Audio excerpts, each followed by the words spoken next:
দোয়া যদি এইভাবে আল্লাহর কাছে আমরা করতে পারি, আল্লাহ তাআলা এই দোয়াগুলো কবুল করবে।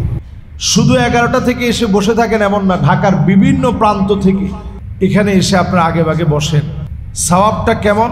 এক একটা পা আপনি যেখান থেকে দিয়েছেন, 1 বছর এক একটা পায়ের জন্য দাঁড়ায় থেকে তাহাজ্জুদ পড়লে যেমন সওয়াব হবে, দিনের বেলায় রোজা রাখলে, নফল রোজা টানা 1 বছর রাখলে যেমন সওয়াব হবে, এক একটা পায়ের বিনিময়ে সম পরিমাণ সওয়াব বান্দার আমল নামে আল্লাহ উঠায় দিয়েছে। সুবহানাল্লাহ। তাহলে চিন্তা করেন মসজিদ কেমন জায়গা। এই জায়গাতে যারা আসে আল্লাহ তাদেরকে এত দামি বানায় দেন। আপনি আস্তে আস্তে আল্লাহর কাছে কত কিছু বলছেন, আল্লাহ আপনি তো আমার মালিক। আস্তে আস্তে মনের ভিতরে কত দোয়া মনের ভিতরে আসছে, আল্লাহ আমার এটা যদি আপনি দিতেন। আমি প্রতিনিয়ত চিন্তা করি এই যে যারা যারা আসছেন সবার মনের ভিতরে কত দোয়া আছে। ফাহুয়া হাজ্জুহু, নবীজি বলছেন যে যে নিয়ত করে মসজিদে আসে, আসার সময় যে দোয়াগুলো করে আল্লাহ পাক দোয়াগুলা কবুল করে নেয়। সুবহানাল্লাহ। এই জন্য মসজিদে যখনই আমরা আসি, মসজিদে আসছে আল্লাহর ঘরে, মেহমান হয়েছে আমার মালিকের, এই নিয়ত নিয়ে যখন আপনি আসবেন, আপনি আল্লাহর কাছে প্রতিনিয়ত দামি হবেন। ওয়াসজুদ ওয়াক্তারিব, এসে যখন সিজদা দিবেন আল্লাহর কাছে এত দামি হয়ে যাবেন। আকরাবু মা ইয়াকুনুল আবদু মির রাব্বিহি ওয়া হুয়া সাজিদুন ফাআকসিরুদ দুআ।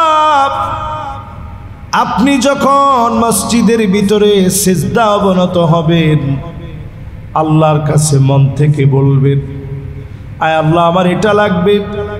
নফল নামাজের সময় মনের ভিতরে ভিতরে বলবেন, মুখে বলা লাগবে না, অন্তরের ভিতরে আসতে দেরি হবে।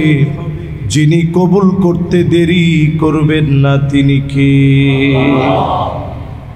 সম্মানিত প্রাণ প্রিয় মুসল্লিয়ান কেরাম, যারা আমার সামনে এই মুহূর্তে বসছেন, আমাদের কি কি দোয়া আছে জীবনে, আর রসুলের জীবনে কি কি দোয়া ছিল। জীবনে কোনোদিন আল্লাহর কাছে অভিযোগ করে নাই যে আল্লাহ আপনি আমারে ভালো খাওয়ান নাই কেন। পছন্দের খানার ভিতরে ছিল সারিদ। মিশরে যখন পড়তাম, 2 ঈদের সময় সারিদ নামক খানাটা দিত।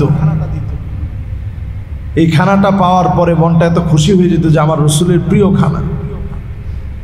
আমি সেই দিন বাবুর্চিকে বলে একটু বেশি করে নিয়ে আসতাম, ফ্রিজে রেখে অনেক দিন ধরে খেতাম, আর মনে মনে চিন্তা করতাম আমার রসুলের প্রিয় খানা সারিদ নামক খানা। রসুল খুব অল্প সময় খেতে পারছেন। তাহলে এবার আপনি একটু হিসাব মিলায় দেখেন সারিদ কোন খানাকে বলে। হালকা একটু ভাত থাকবে, সাথে রুটি থাকবে, সাথে গোস্তের ঝোল থাকবে, একটু গোস্ত থাকবে। এরকম খানা আমরা আমাদের জীবনে খাই কিনা?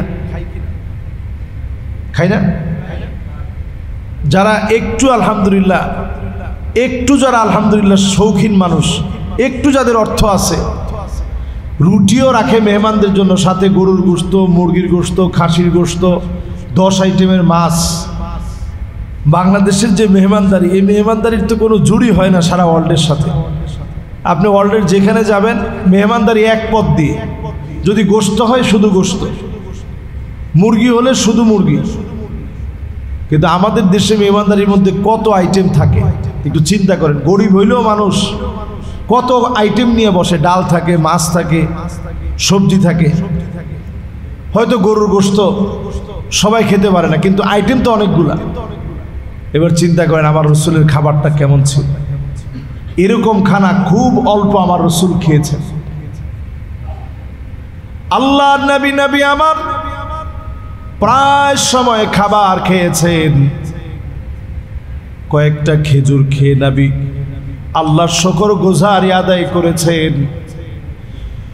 ফজরের নামাজ পড়তে আসতেন, নামাজ থেকে ফিরে গিয়ে নবীজি বলতেন, প্রাণের স্ত্রীরা কোনো খাবার কে আছে? প্রায় সময় জবাব আসতো, নবী ঘরের ভিতরে কোনো খাবার নাই। আল্লাহর নবী বলতেন, যাও রোজা রেখে ফেললাম, ক্ষুধা পেটে এক ঢোক পানি সারিতে খেতে পারে নাই। আল্লাহর নবী না খেয়ে রোজা রেখে ফেলতেন। এরপরও একটা বারের জন্য আল্লাহকে বলেন, হে আল্লাহ, জীবনে এত কষ্ট কেন দিলেন? ক্ষুধার কষ্ট আমি কেন করব? একবারের জন্য বলে নাই। হাদিসের ভিতরে আসছে, নবীজির মনটা যদি শুধু চাইতো লাসরাল উহুদ যাহাবা, যেই উহুদ পাহাড়টা আপনি আমি দেখি, মুখে বলা লাগতো না, শুধু যদি নবীজির মনে হতো এই উহুদ পাহাড়টা যদি স্বর্ণ হয়ে যেত, মনের ভিতরে চাইতে দেরি হতো, মুহূর্তের ভিতরে উহুদ পাহাড়টা স্বর্ণ বানায়া নবীজিকে যিনি হাদিয়া দিয়ে দিতেন তিনি কে? আজকে আরব এত সুখে আছে, নবীজির সবরের কারণে আরব আজকে এত সুখে আছে। এই যে কয়দিন পরে পরে খনি পাইতেছে, এগুলো সব নবীজির চোখের পানি আর সবরের ফসল। আজকে আমরা খেয়ে পড়ে ভালো আছি, নবীজির চোখের পানি আর সবরের ফসলের কারণে উম্মত আজকে ভালো আছি। আমরা কত ভালো ভালো খাবার আজকে পাচ্ছি। নবীজির এরকম কয়েকটা মাস গেছে, একদিন চুলার ভিতরে আগুন জ্বললে অন্য দিন চুলার ভিতরে কোনো আগুন ছিল না, কিন্তু নবীজি একবারের জন্য আল্লাহরে বলেন, আল্লাহ কেন আপনি খাবারের কষ্ট দিলেন? একবারের জন্য অভিযোগ নাই। এই জন্য আল্লাহর কাছে দোয়া নবীজি বেশি বেশি যেই দোয়া করতেন, রব্বানা আতিনা ফিদ দুনিয়া হাসানা ওয়া ফিল আখিরাতি হাসানা ওয়া কিনা আযাবান নার।